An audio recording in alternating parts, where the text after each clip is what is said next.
Soal ganti rugi rumah warga Kariu, Pemkab Maluku Tengah mengaku tak punya anggaran perbaikan.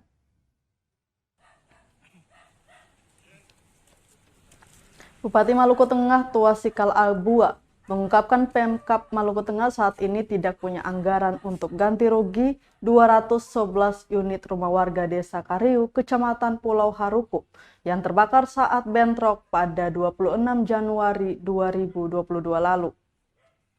Rencana tersebut katanya butuh koordinasi lebih lanjut dengan pemerintah pusat. Dikutip dari Kompas.com, saat ini pihaknya masih terus berkoordinasi dengan pemerintah pusat terkait hal tersebut, termasuk soal besaran ganti rugi yang menurutnya menjadi kewenangan pemerintah pusat. Soal besaran ganti rugi seperti diberitakan Tribunambon.com sebelumnya, Abua mengatakan pihaknya belum memutuskan hal tersebut. Katanya informasi yang berkembang bahwa Pemkab Maluku Tengah telah memutuskan akan mengganti rugi rumah warga Kariu yang terbakar sebesar 125 juta per unit merupakan sesuatu yang tidak benar.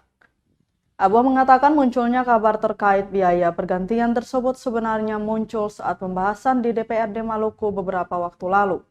Namun hal itu belum disepakati oleh pemerintah kabupaten. Diberitakan sebelumnya bentrok dua desa bertetangga di Pulau Haruku, Kabupaten Maluku Tengah, pecah pada Selasa 26 Januari 2022 lalu.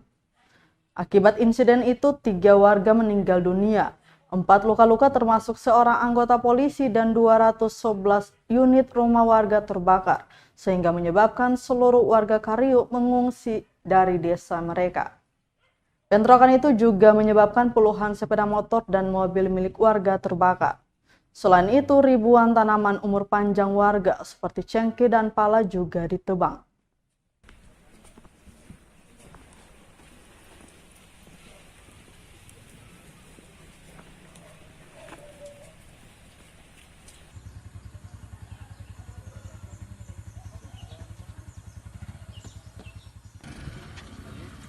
Terima kasih sudah nonton.